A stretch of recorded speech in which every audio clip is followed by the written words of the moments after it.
மனதில் எல்லாம் களவு போக வழியில்லை. தனிமையில் கால்கள் எதை தேடி போகிறதோ, திரி தோண்டி போன விரல் தேடி அலைகிறதோ.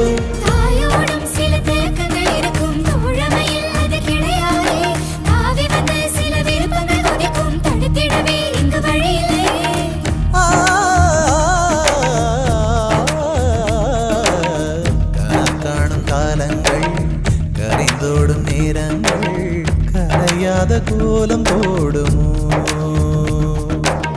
விழி போடும் கடிதங்கள்